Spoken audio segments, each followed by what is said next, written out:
Hey guys, I just want to warn you ahead of time. We had some audio difficulties on this recording.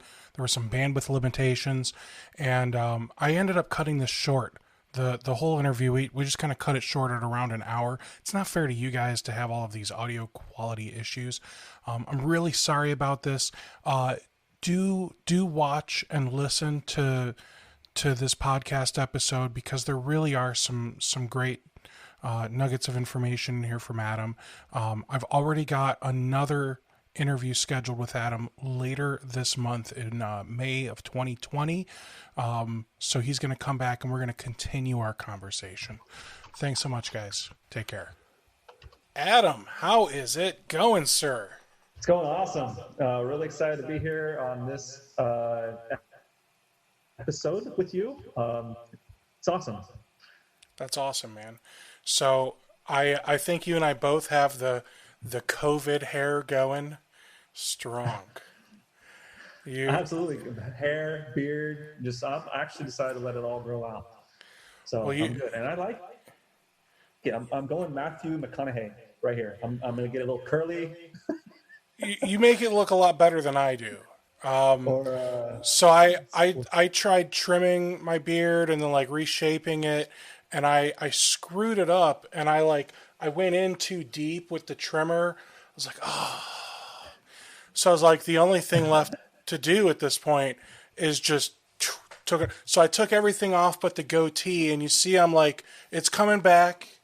It's and then when it's this short, you can start to see I've got patches where it looks like I don't have hair, but it's actually, I've got patches of blonde and red. I've got all kinds of colors happening in my beard, man. So, awesome. And then I don't know how to blend properly. So it's just stops. All good.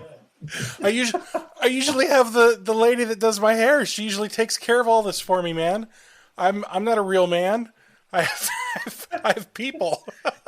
It's all good. Exactly. Yeah. I used to go get a haircut and everything. And so it's different nowadays.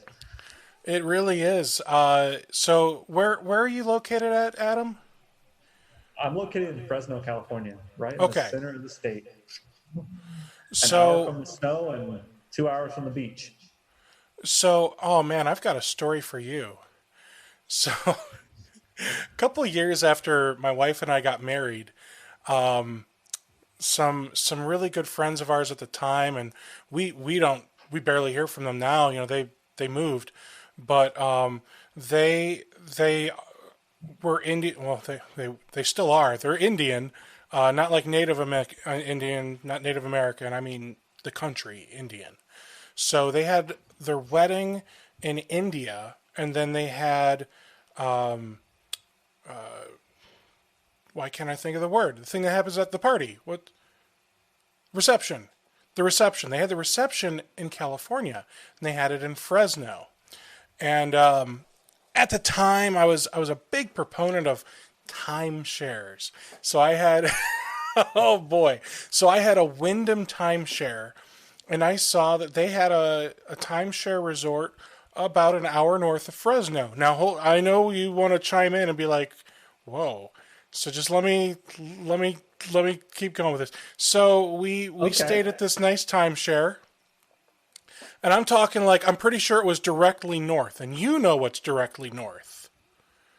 Not a whole lot. But other people don't, okay? So, I'm checking the weather, and it was March, so we did a reception in March, and it was beautiful 60s, 70s, sunny California.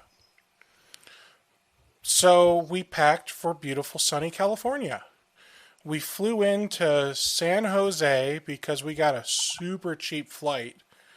And so then we got a rental car, and we drove from San Jose. Gosh, what is that? 4 hours, 6? It was long. It felt like forever. Going from San Jose all the way over to Fresno. But not Fresno. We were going north of Fresno. So we stayed at the Wyndham Resort that was in the Sierra Nevada Forest, I believe it's called, and it was just outside of, what was that? Is that Yellowstone? Yosemite National Park. It's Yosemite. Yeah, it was a Yosemite Y. National Park, yeah. So we're staying in a national park. No big deal. That sounds beautiful, right? But here's what we from Ohio, a nice, just flat area, thanks to that glacier 18 million years ago. Here's what we don't understand. We don't understand elevation. Okay? So we packed for Fresno weather. So, 60s, 70s, beautiful in March.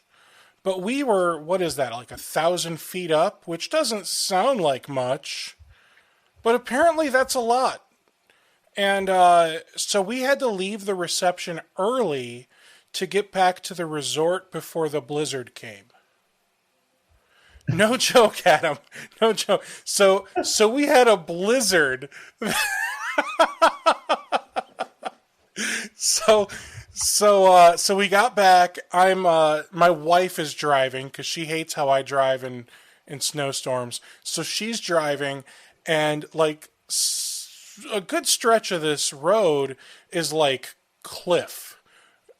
And if it's not, it seems that way at 10 o'clock at night in the middle of a blizzard, okay?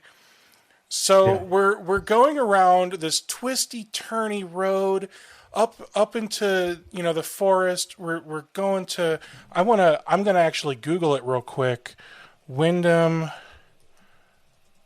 Resort Yosemite, just because I'm dying to remember the name of the resort so you guys can look it up and laugh at me. And I'm not going to find it, am I? Awani? It might be. Is usually pretty common. I'm thinking it's the Worldmark Bass Lake. Oh, it's Tenaya Lodge. What was that? It's Tenaya Lodge is the big resort up there.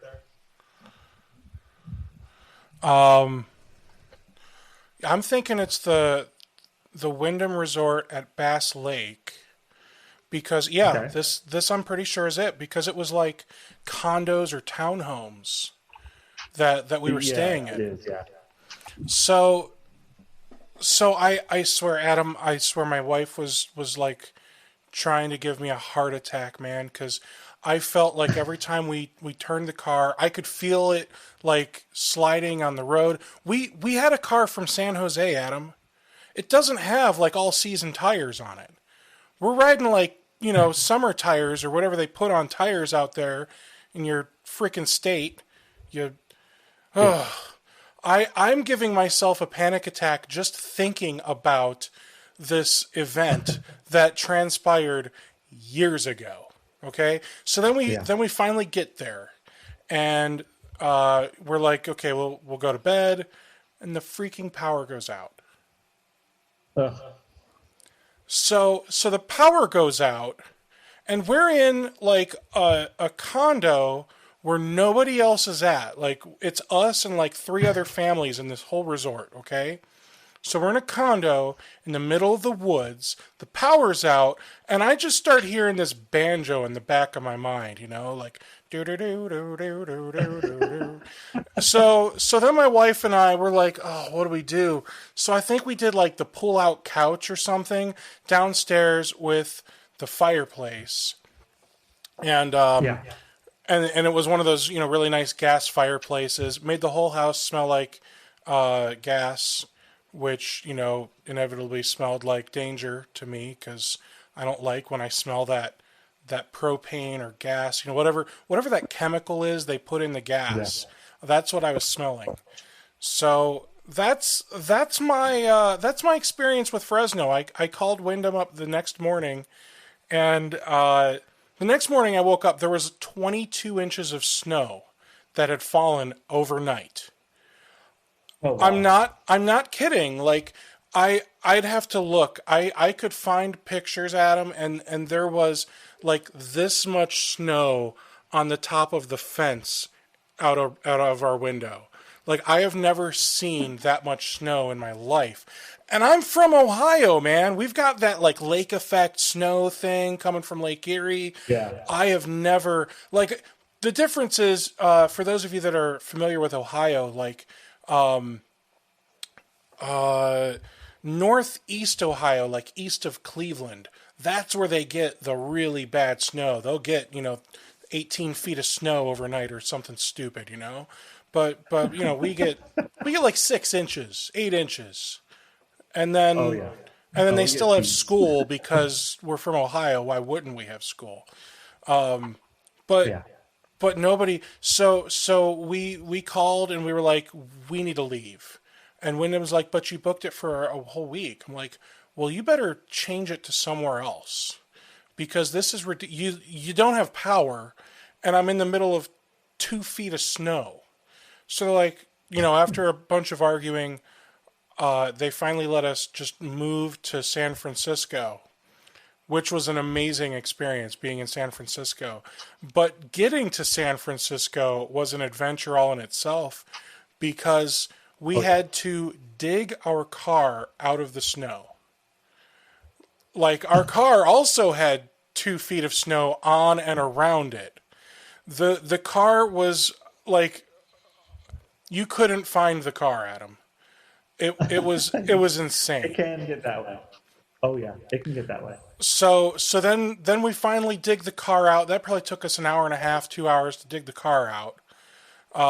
And then we get on the road. Now, again, for people that are not familiar with California, I wasn't. If you don't have snow tires, like up in the mountains up there, you are required to drive with like chains on your tires. And if you don't have the chains and you get pulled over, they'll give you like a crazy $5,000 fine or something like that. But we had a rental car. We didn't have chains. You could rent chains though. Guess where the chains were at? The bottom of the freaking hill. So we said F it. We chanced it. We drove. My wife gave me 18 heart attacks on the way down, like, because there was no internet at this place either. Like, it was in the middle of nowhere. There's no internet. Very rural, yeah, for sure. I felt like I was in a weird like video of Africa with like that sad music in the background. Like that's what that place was like to me. Was it Sarah McLachlan? I had that in the background the whole time we were there. Yeah. So on the way down, we drive past an internet cafe. I'm like, these things exist. So we finally got so we finally got out of the mountains, and it was so weird. Like looking in the rearview mirror, a few miles through it, you were able to see like the very visible line of where blizzard no longer was happening and beautiful sun. It was so weird. It was surreal to me, man. And then, driving through California to get over to San Francisco, we're driving by all these farms, and there's like beautiful cliffs with like, I don't know if they were goats or cows or whatever, but there's like, they're like up in the middle of the cliff. They're just hanging out on a cliff. And then we pass all these windmill farms with the power, the wind power stuff. And then we got into San Francisco. And let me tell you, that is, we had to get rid of the car. I couldn't drive there. And I was like 150 pounds less at that point. So, I was cool, like walking up and down the hills. We took taxis. But man, San Francisco was a trip, man. All the homeless people, and then the people that like are actors, and they like scare you, and then you have to pay them for scaring you. Like that's a whole nother place too. But Fresno was cool. Yeah, for sure. Yeah. So, live, an hour from the snow and 2 hours from the beach. So yeah, right in the middle of the state. I love it here. It is. California really does have so much to offer, man. It's got something for everyone. You know, if you like snow, they've got plenty of that up north. If you like, if you like the beach, they've got that. If you like living in the middle of nowhere with, goats and windmills, they got that. Like, it was just so cool seeing, like, when I think of California, my only thought of California is what I see in the movies, which is like, mean streets of LA, like that's Yeah, just, I no, assume all of it's California is definitely. that. And apparently it's not. Oh It yeah, was a really beautiful mountains and place. yeah, it's pretty awesome. That's why we love our name, Sierra Pacific Consulting. It's like Sierras are the mountains. We love the mountains, but we also love the Pacific Ocean. Kind of marries those two perfectly. So it's So, kind of our so I core. We know, love being outside, but we also love enjoying the ocean and all that stuff. I know I had you on before. It's been a while. But I'm pretty sure I had you on before back when it was MSP Webinars. Talk to me, man. What exactly is Sierra Pacific doing these days?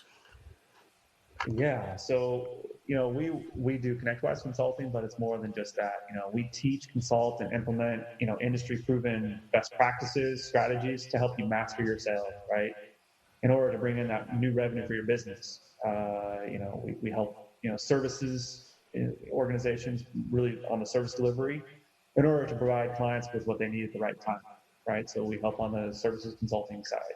And then at the end of the day, we help streamline the finance in order to kind of grow and scale your MSP, IT and MSP business. You have to know where your numbers are in order to grow and scale. So really, it's all around those three cores: sales, service, finance. And so we offer marketing services, accounting services, consulting services, service operations, EOS implementation. But every one of our clients does have ConnectWise. And so we use ConnectWise as that foundation, that platform. So we love the tool. It's a great relationship we have. Not everybody has a great relationship with ConnectWise, and I'm sure that some of those topics we'll talk about today. But yeah, we are Advantage partners as well with ConnectWise. So we actually do implementations for ConnectWise and give that real world results and best practice. There's the hypotheticals, and then there's the real world delivery and execution on it, right? So we kind of marry those two perfectly. That's really cool, man. So, um, with ConnectWise, you said that you're an Advantage partner and you can do the implementations. I know ConnectWise has like these, crazy implementation fees that you can't get out of. And a lot of MSPs, balk at them, especially because a lot of MSPs, in their opinion, ConnectWise isn't going to do very much for you to implement things. So with the implementation, are you able to tell ConnectWise, all right, well, fine, I'll pay you the implementation fee, but Adam over at Sierra Pacific's going to be the one doing it, not you guys. That's Is that how that exactly what works? we do. So basically, you tell ConnectWise, listen, they're a software company, but they also need to have proper implementation. There's a reason why ConnectWise charges an implementation fee, because it needs to make sure you properly implement your business. It needs to be done right. And, so you can balk at those implementation fees, but it is a tool that's going to be forever in your business. It is the foundation to everything you do in your organization, from sales, service, and finance. Yes, I have all these things to plug into it to enhance the platform, to make it, really cool and configured for my business. But you need to do that implementation. You need to do that time investment. It's really important.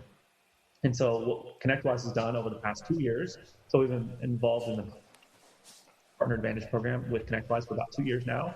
And, what they've done is said, what, we don't no longer want to do implementations. We want to actually rely on companies like Sierra Pacific Consulting to do that implementation, because they have those real world consultants. I have a team of 14 people here, all around those three kind of areas: sales, service, finance. So we have expertise to be able to walk through the things that you're struggling with in every single module, teach you, give you that real world. And that's something that, ConnectWise is over 2,000 employees. They do a lot of implementations themselves, and it's just got overwhelming overwhelming for them to be able to handle that, but also keep up with what's happening out there in the marketplace. So quite often, this is what we hear is implementations from ConnectWise. When people do buy it and they get it done directly with ConnectWise, it's really a help desk person they feel is kind of doing the implementation, right? Because they have their structure where they, hey, you're starting a help desk, and then in a year you'll be, helping do implementations. Well, they didn't have any real world MSP experience, so every one of our team members has that real world experience to be able to deliver an amazing platform and really keep people on the platform, but also have the platform so it grows and scales with their business. That's really cool. So if I'm understanding correctly, ConnectWise won't do an implementation for people anymore. They're outsourcing all of them to guys like you? It depends on the level of implementation you do. So they do have different tiers of implementation.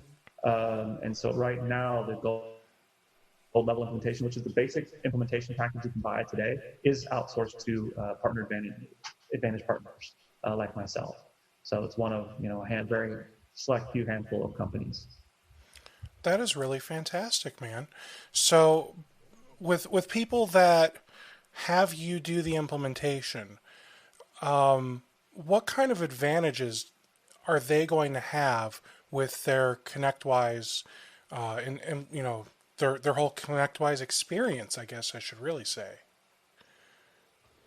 The advantage of having us do the implementation in the experience, is that kind of the question? Yeah, like what can they expect when you guys do the implementation versus maybe them doing a lower tier? For sure, yeah, absolutely. So the implementation experience are different. There's a big difference when we do the implementation. We do implementation for Manage, Sell, and Automate, all three of their platforms, major platforms. They have all these other plugins, right? Mm-hmm. But we do, when you work with us, we take you through a very specific process. We understand your business. It's a fit to business. I know the MSP space. I know the IT space. I've been in it for literally almost 20 years now.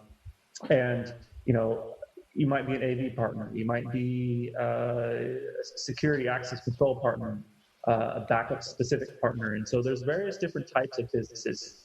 I even do implementations for banks that have ConnectWise. Yeah, I know people are scratching it. It's not a financial platform. Their IT departments buy it directly through ConnectWise, and we do the implementation. And so, what you get with us is the experience on each individual module. We have been using ConnectWise in our business since 2006. So we're a very early adopter of ConnectWise. We've been using it for the past 14 years, and experience is amazing. So this process which you walk through, the fit to business, the teaching and educating you is really important. Every one of our consultants is a teacher, a coach, to show you the platform, have you understand the platform, making the best decision for your business, not just telling you, yeah, you can do it this way, yeah, you can do it that way, and not giving you, do it this way because of this, this, and this. We give you the reasons why, the hows, the whys, and what, right? And so that's really important to combine all those pieces. So it's really our kind of proven process, plus the methodology has been proven over and over and over. We do over 30 implementations a month. And at any one given time, we have, 60, 70 implementations going on simultaneously. And, we are, we want to be the industry's most loved, admired, and, tech savvy consulting company in the marketplace. That is our mission. We take anybody's ideas and, really translate them to great success. And it's right here, written, our mission, our vision. We're all in line, every single one of my consultants. So, no idea is bad, right? We just want to, refine it and build it out and make sure it's actually executing properly. Make sure, ConnectWise is the right tool for you. I don't care what platform your business is on. I love ConnectWise. I want to make sure ConnectWise is fit for your business. So there's some situations where it's like, time out here, this ConnectWise platform it's just not for your business. We feel it can be right for your business, but the way you want to use it, and you're not, might not be mature enough for it, or it's just not ready or not yet. You might be running a retail store. You might be looking for a POS system or something like that. I feel it can fit, and we can make it mold. But some situations you need to, look for other PF platforms. That's really awesome that you will actually, I don't even know the right word for it, but you're going to make sure you take care of your people, man. Um, and that's not something that you see a lot these days. Is when you're saying that you're going to make sure that they're a good fit, and maybe they're just not mature enough for it.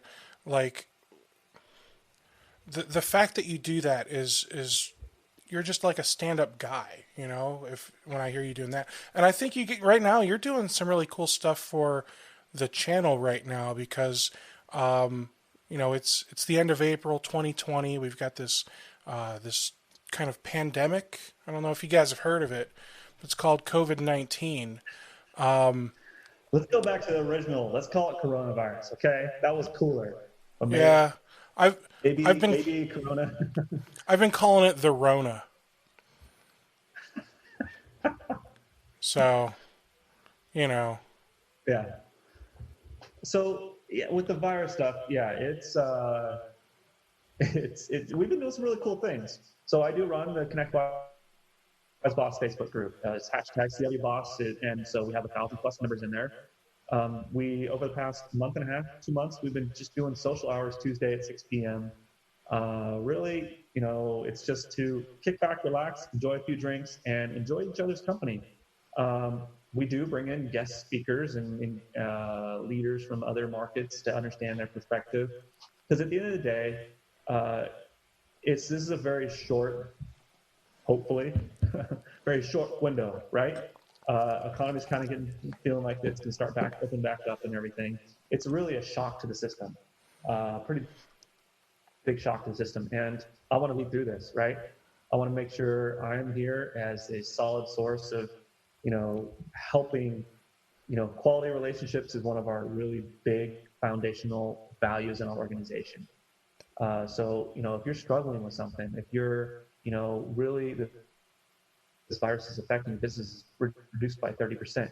I can do a mindset. I have no problem giving away a little bit of my time because it's a very short window, that we're kind of going through this. So our own business dropped about 30% in revenue in the month of March. I'm not one to shy away from numbers and sharing it. But I will say we've doubled our business in the month of April, and we are on track to double our business in the month of May. Part of that is because a lot of IT companies and technology companies are through that initial fire. You understand where your business is at really when you go through that fire. Every one of your customers within a single week or 2 weeks calling you, hey, I need to move my team to remote. Hey, I need to, get this computer for this person at this house. Hey, by the way, I need webcams, I need microphones, I need all these things. Mm-hmm. So it's like, I need. And that was, a 3-week window where it's like, everybody slammed. So of course, consulting gets contracted, right? Because we're trying to help implement processes and build that stuff out for everybody. So we get kind of put on the back burner because you guys have to focus on your fire, right? So now we're kind of on the backside of that where it's like, okay, I went through this. I don't want to experience it again. I want to be able to have this scalability.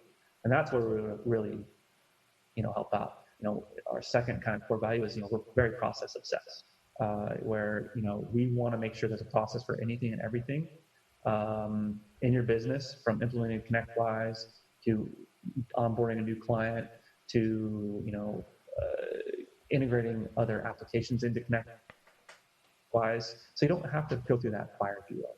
So hopefully that answers your question.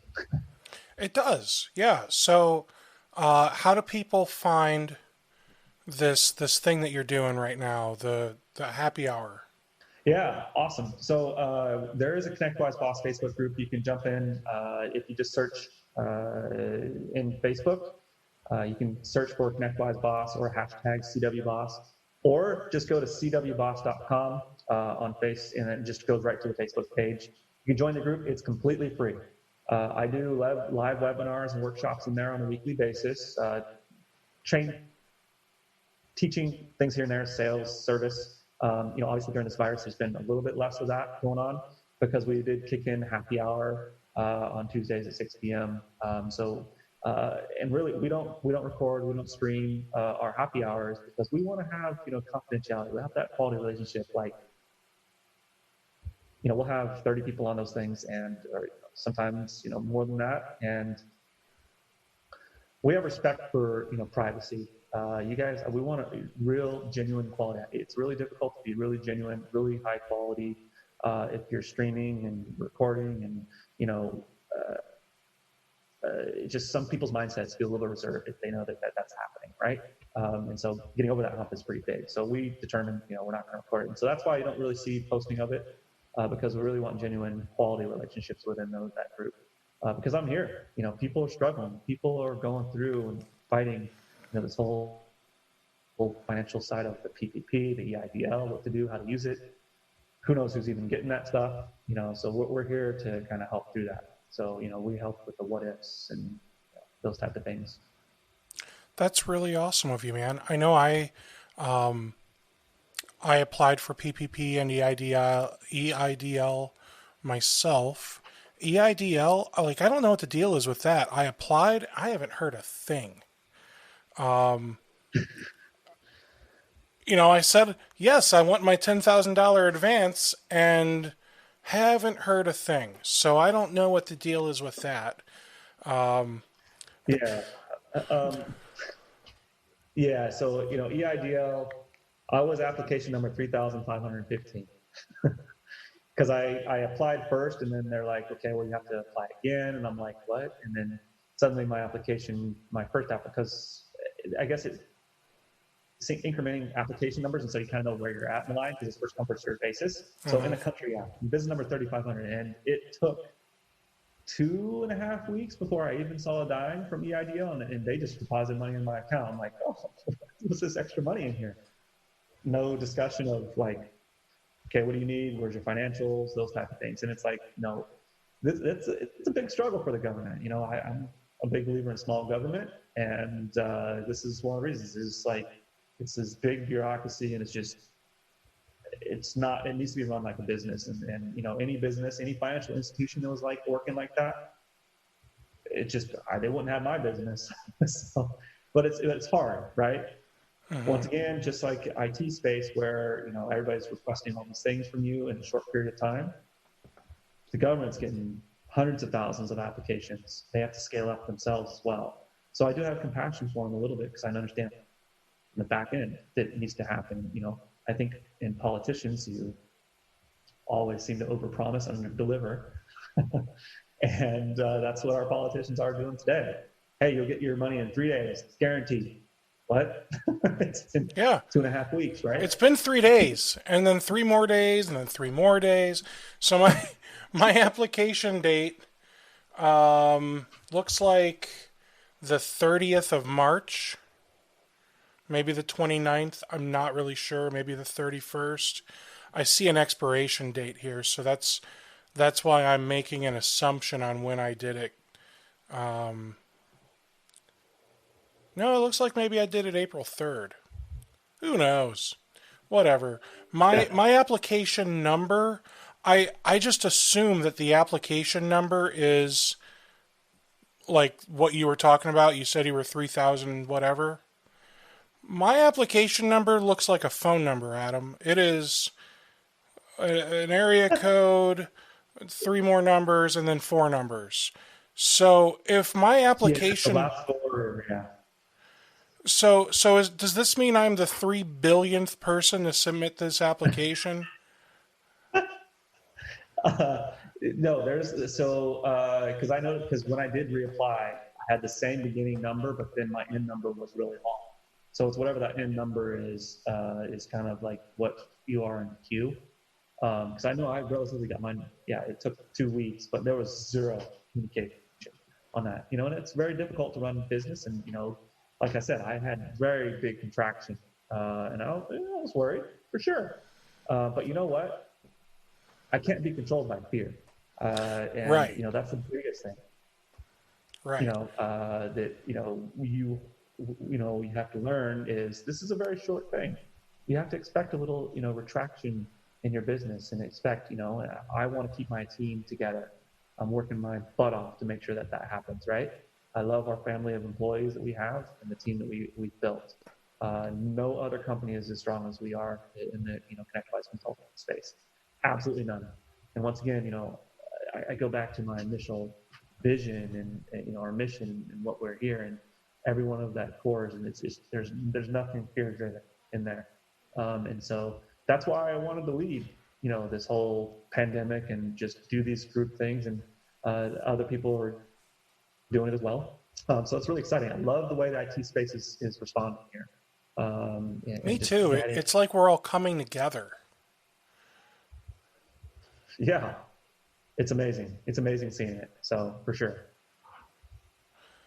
So okay. So if we're gonna do it based off the first numbers that are all the same, we can just throw away. I'm 1.9 million. Yeah, probably. Because I did 2 applications because I wasn't sure. I've got 2 companies, and then the other one's 2.9 million because that one I did a few days later. So we'll see. I'm not expecting anything to come of any of this. I tried doing the PPP, and I really wasn't I didn't care enough to really put too much time and effort into it. Sole proprietor. I have an LLC filing as a sole prop, so I just said, here's my taxes, that's all I gave them as far as, proof of income. And they were like, denied. And they just kept moving because they don't even care to ask me for additional paperwork. They're like so inundated, and I went through Chase. They're just so inundated with applications. Yeah. Because they said they had 100,000 applications ahead of mine when I initially. Oh, for sure, yeah. So I did the first application was 3,515. So it's like 3.6, and then it's 4 zeros and 3,515. Then they sent an email saying, "Hey, go apply again if you think you might have selected something." So I was like, "All right, let me go double check." And so I reapplied again. Yeah, and that application was like 821,000 PQs. I'm like, wow, I was really in there. I was a pioneer of the system, right? Holy moly. In the country. And so, I imagine, but once again, I can't even go look you can't even call. You can't even, it's like getting through is just a nightmare.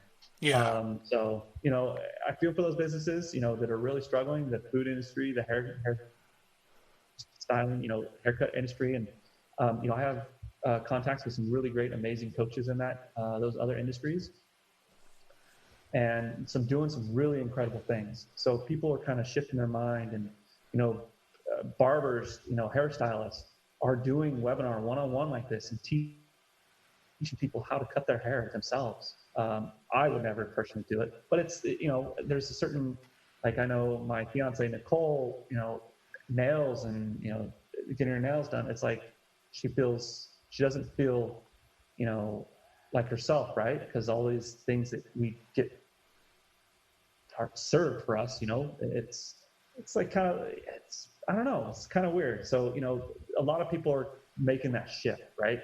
To kind of do things remotely. So I don't know what the end result is of this. Is everybody gonna start working remote now? And because you're kind of forced into it. I know a lot of people that we've talked to prior to this would, my engineers, they'll never work from home, right? Kind of bring it back to the IT space. Well, now they're forced into it. Now you have to work from home. And so what numbers are you looking at? What are you looking at utilization? Or what are they doing during the day? Is it timesheets? I don't want to keep a micro pulse on them, but I want to keep, my high level KPIs, because I want to make sure if I'm paying them this salary, I want to make sure they're still getting work from home rather than sitting around, right? Yeah. So let's talk about that for a minute. People that have a PSA, preferably ConnectWise, if it's you talking, right? People that have a PSA, what should they be looking at? What kind of reports can they be running, or dashboards can they be setting up, just to make sure that their team are getting the work done that needs to be done, and that they're getting their money's worth out of their employees? Because I get that right now we had that surge for a few weeks of we need to get webcams and laptops and whatever else, right? And depending on what types of clients you have, you're either really lucky and you've got a bunch of clients that were essential enough that they kept running, even if from home, Yeah. or you're really unlucky and you've got a bunch of clients that weren't essential and they shut down and laid everyone off, or maybe you're in the middle, which is what a lot of MSPs are, I suspect. So if you're now in like that lull of we don't really have a whole bunch of tickets coming in, how do you check and verify that what little bit that is coming in is getting done, and that things that are not necessarily customer facing tickets are also getting done? Sure. Yeah. So there's a couple different things you're kind of talking about, and so one, let's break it down a little bit. So you have manage the employee remotely, right? You want to make sure that they're doing certain things or certain tasks and making sure they're being accomplished. This is where your service boards need to set up, your statuses need to be set up, your workflow rules need to be all set up appropriately. But also you need to run reports every so often. So what reports are they? Utilization reports are really critical. Hey, here's how much time we're putting in, and here's how much is billable versus non-billable. That is really, really critical. So you should be running that on a weekly basis. It should be running it every Tuesday or the week prior to make sure you're, once timesheets are approved, everything's in. That's one report. Right now, the other real quick, I just want to chime in real quick. And you're doing that on Tuesday because that's assuming on Monday you're going to have the guys who were slacking and they're going to get all their time in real quick from last week. So yes. So a couple of things there. So we have a very structured process of time submitting. So every employee should be submitting their timesheet by end of day Friday. And it's set for on-call. On-call can be technicians or engineers that are on call over the weekend. They submit their timesheets Monday morning. When you do that, then Monday is being used for basically your time approval day, where you're approving all the timesheets, reviewing them, making sure they're all in line. So by the end of running that report, your timesheets are all approved. You can see exactly, hey, here's my utilization for the prior week because I reviewed this time. And then the other report you run is the agreement gross profitability report, which you should generally be running at least at minimum once a month. But some companies do like to run it bi-weekly, so every other timesheet, just to see where they're trending for agreement gross profitability. So one thing that did hurt a lot is these flat rate agreements that don't do this. Suddenly now, every one of your clients is contacting you to do all this work, and yet you're flat rate, so you're not earning any extra money. We love flat rate agreements. It's really what everybody tries to go for. But in situations like this, where it was just suddenly a catastrophic, and so your margins were very thin, and if not, you lost a lot of money for clients. But once again, it's a short-term thing. What would be horrible is if you did all this work for a client and you also reduce the agreement or cancel it altogether, and that does happen. So you need to make sure you obviously maintain revenue and profitability going through this is really super important. So have that plan. What administrative expenses can you cut back to keep your team members?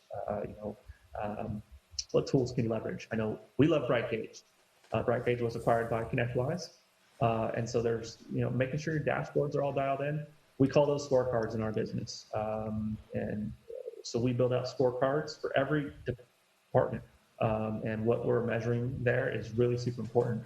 Time, agreement gross profitability, revenue, total MRR, and then we have MRR based on your accounting or marketing or your product lines, right?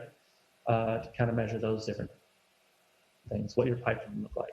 One thing we're seeing right now is there's not a whole lot of project work going on. It's all that reoccurring stuff that's happening. So they want support services. So nobody's buying those $100,000, $200,000 dollar projects. So that's kind of dried up right now, and so they're kind of maintaining retracting just a little bit. And and you have to understand that. And so you still can be doing things for clients. To get back on track. You can be. Quarterly business reviews is really super important. Hey, let's create a plan for you. This is a stressful time.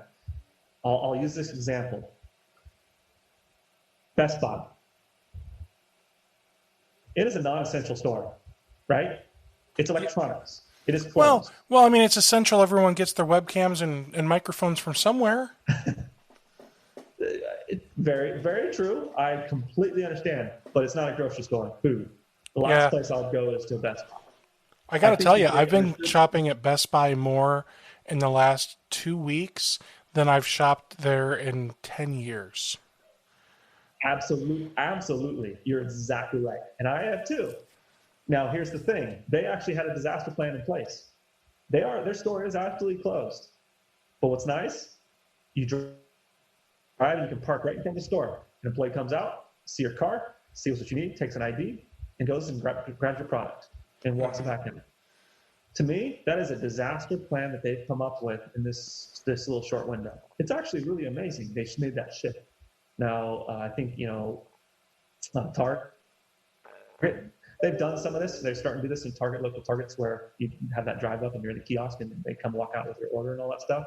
So they're kind of adapting on that. But I love this because, at the end of the day, people do need their electronics, but they can't have that public traffic. So they made that little shift. So what shift are you making in your IT business to kind of, adapt some of these now new working environments? That's really key to make sure you're on top of that. So we like doing that with those quarterly business review meetings. So making sure you have that relationship, having a one-on-one with your client, not just, the admin assistant, but the owner, relate with them, talk with them, and understand how this really affected them. Are all their doors closed? Okay, well, what can you do to reopen? What technology can you use to help reopen? Is there a mobile app you can start doing? Right now, thank God for Uber Eats, DoorDash. What's the grocery stuff that's nowadays that you can just Shipped is one of them. Yeah, that's going bonkers right now, right?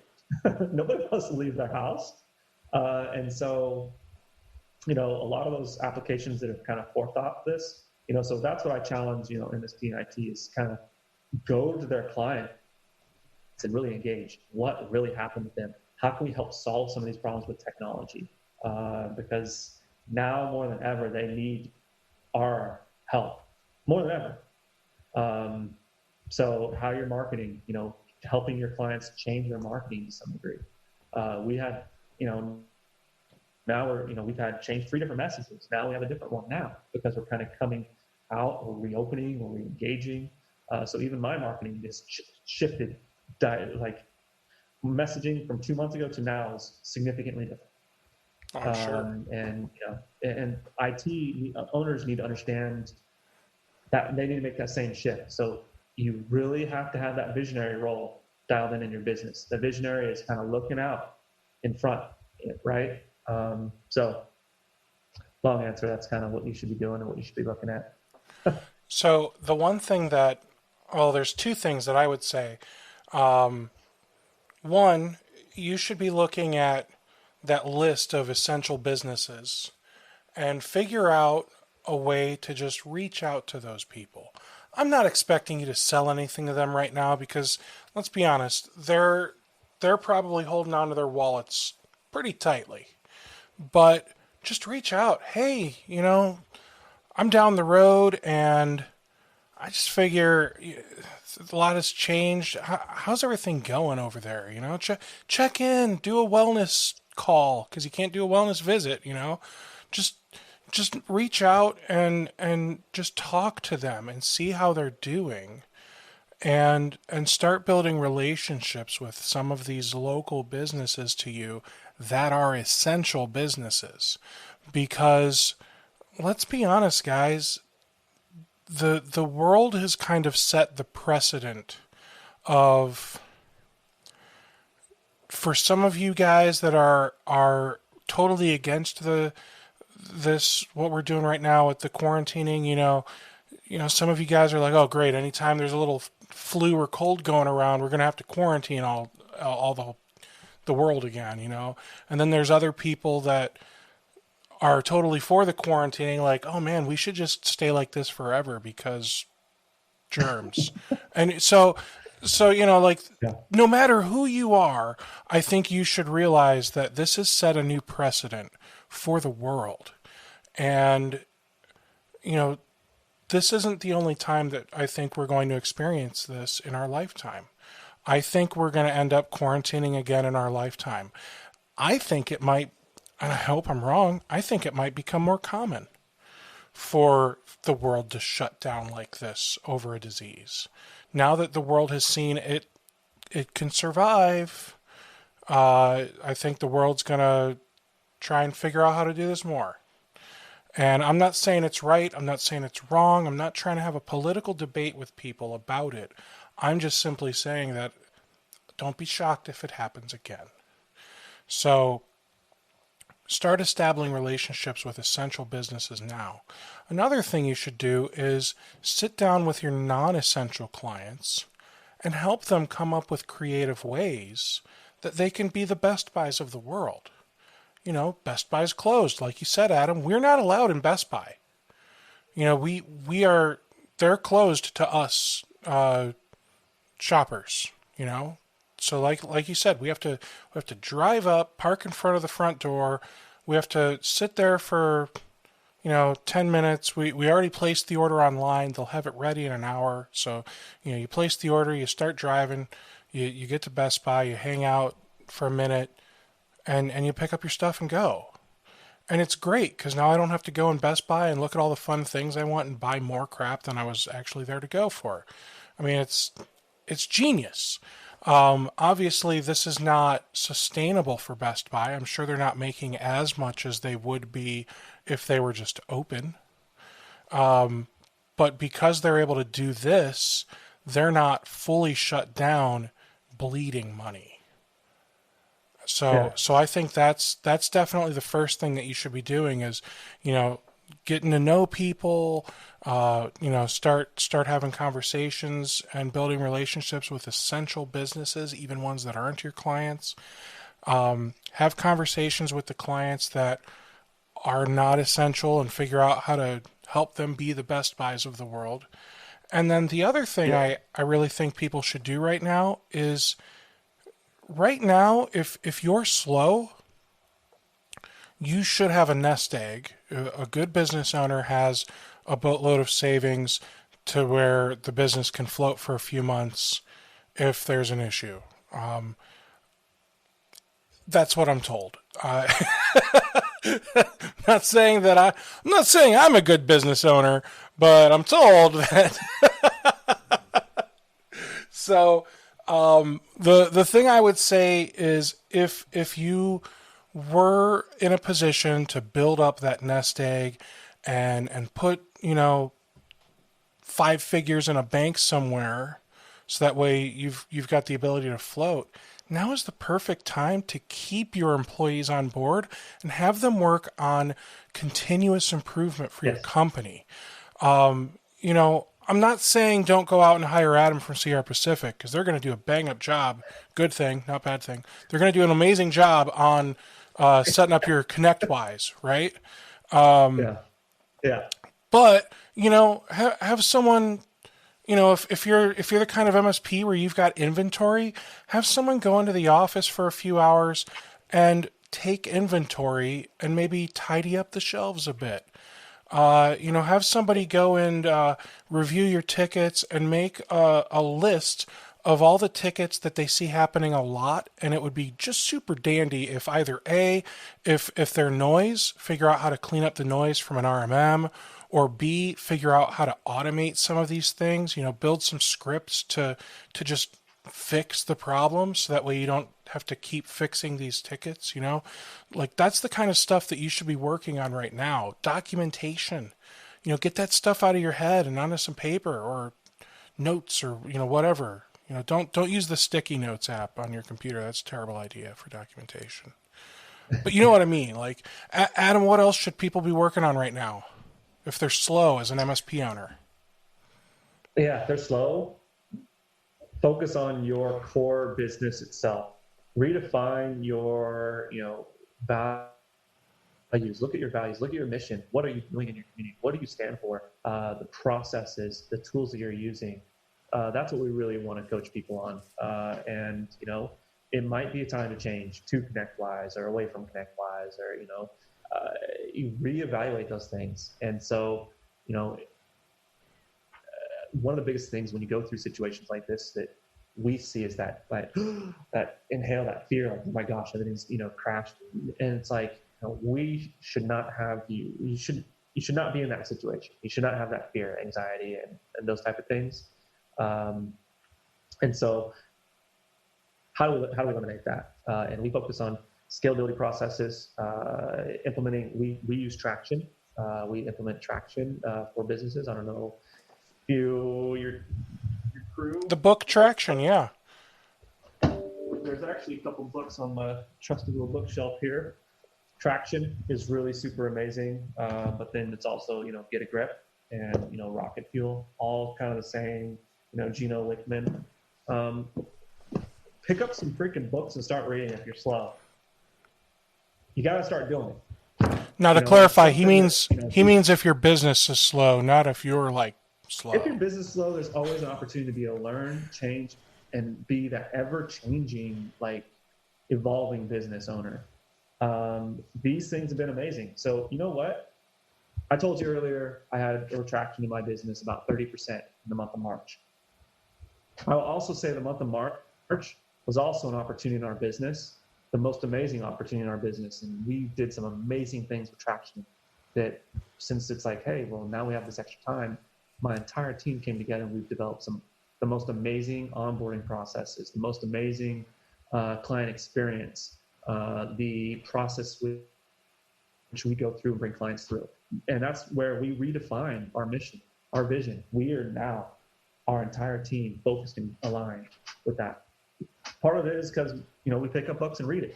We're working on some other things right now that, that we're working on, to kind of keep that momentum going. We have partnered with a lot of different companies lately, very large other organizations in the industry. There'll be some press releases here soon that we are help crafting some of their stuff as well. And because there's some synergies. And so you got to focus on your own company and, not have that fear, that anxiety, that, let's get through that. And so part of me, it's like education, mindset, so picking up some books and reading. So that's awesome. Learning how to sell, right? You have to have that pipeline too. So, I got tons of books on selling. So anyway. Have you written any books, Adam? I have not, but I have now been asked multiple times to actually write a book. Now, I don't know, maybe Carl Palachuk, he's right up the road from me. Carl's a great guy. I know he has all sorts of books. So, I love Nigel Moore is another, he's in Australia. I love Nigel Moore, and he's a great character. I love his group. And he just came up with a book. And so my team has been harassing me about that. So, this is one of those years, I've become really the visionary in my business. It's kind of been handed off to my CEO, Kyle, and he's kind of running things day to day, where I'm actually able to focus on, hey, I told you I had 2 hours today. He talked to me in the month of March. I wouldn't have 2 hours. No way. So it allows me to have that forethought. And so whatever you do, you have to find the time for you to be a visionary in your business. So kind of the mindset started, and, we started doing Traction in our own business about 2 years ago, but really didn't execute on it. You really have to put your hat on and think about your business. Now, we just had a virus. We experienced something pretty amazing happen to the entire world. Let's take a step back, and it's called the Moo Method. A great friend, Dean Jackson, most amazing marketer, does some really amazing stuff, and we're going to actually have him on one of our social hours. Some people know him, and he's pretty popular. He has this Moo Method is his thing. So what if you are suddenly injured and you are only able to work 2 days a week, right? What would you do? What would you do in those 2 days if you were suddenly only able to, and you have to write a list? So write a list. All right. Let's take another step. What if suddenly you were incapacitated and you could only work 2 hours in a work week? What things would you do in your business in those 2 hours to keep it running? What would you do? So write the list. Here's what I would do in the 2 hours. Wow. Suddenly now you have a list of items that you need to go focus on for your business. I don't know if I can say this, but you don't give a shit about anything else, right? You don't care about anything else but those things, because those things are the most core to running your business. So really get that mindset of, let me try to remove myself from the business. And then you really, not remove, like you're going to be the owner of the business, but remove yourself from those tasks so you can focus on your really core, what you are amazing at, right? So put that in perspective a little bit. I challenge people in this podcast webinar to actually do that. Spend some time. It only takes an hour. What are you going to do in 2 days? Okay. What are you going to do in those 2 hours? And then you realize this other stuff, it's not really important. It's important to keep the business going to some degree, because there's tasks that need to be done. You need to go collect money. You need to do these things. You're going to start then realizing, okay, I need to hire for that role or outsource for that role. No, you're not increasing your cost to a whole lot, but you're freeing up your time to be able to do more things, right? And that's where I'm living. I'm living up, I'm getting that more free time to focus on visionary and doing some amazing things with my company that I never would have thought was possible. So that's what we did during that month to kind of bring it back, is we really were like, okay, we're going to execute on these things that I've always thought we needed to do. And since we have free team members with free time, we started executing on it. We assigned book readings. We assigned all these different things to resources in my own organization. And yeah, so here I am. And Adam, I got to say, so for those of you watching this, getting incredibly frustrated because, Adam's talking and then like you stop hearing him, but you see his lips moving and then the audio kind of jumps back in going faster than he was talking. I apologize. So if you haven't noticed, I'm in a different room, right? So I moved my desk. I moved my whole company office. I moved it to my bedroom because I've said before, my office was in the living room, right? So we got sick of me like banishing the whole family to their bedrooms and saying, you guys have to go work somewhere else because I've got a podcast recording. That's not fair to them. So I moved myself to the bedroom, and I'm trying to figure out how to make this look better without making it look like a bedroom. I don't want my bed in the background, like that would be super lame. But if you can't tell where I'm going with this, my Wi-Fi connection, like I didn't realize how bad it was. I've got a really fantastic router and it says I have a really great connection. I've got an RSSI of minus 61 decibels and noise of minus 92 decibels. It says my transmission rate's at 780 megabits a second. That's substantially faster than my internet. Yet, I don't have enough bandwidth or something, or maybe I just have too many dropped packets to where this is not going as wonderfully as it should. So, I apologize to those of you that are watching or listening and just getting frustrated because of the quality. I think right now would be a fantastic time for us to maybe stop, because I would like to have you come back, Adam. I'd like to have you come back once I've got my internet connection issue figured out, because I think you've got such great equipment. Like, look, guys, this guy, he's got a freaking mirrorless camera plugged into his computer, and he's using that as his webcam, which I just got my thing. I'm going to have a fancy setup here soon. I just don't have it yet. So I think the people deserve Adam at my best, if that makes sense. So Adam, is it okay if we wrap up now? I think we've got a lot of great tips, advice, everything for everyone. But I'd love to have you come back, even if it's like in a couple weeks, just to keep the conversation going, man. Awesome. Yeah, absolutely. I have no problem doing that. I fully get working remote and, the different internets. I get that, because I had to redo my office just a little bit, that I got my new banner back here because behind there is actually my work dry erase board. And I was like, well, everybody's going to see all the things we're working on. I don't want to share those. Yeah. So yeah, let's reconvene in a couple weeks. I have no problem because I got, some really great stuff. Steve, I really appreciate your time, inviting me on this thing. I appreciate yours.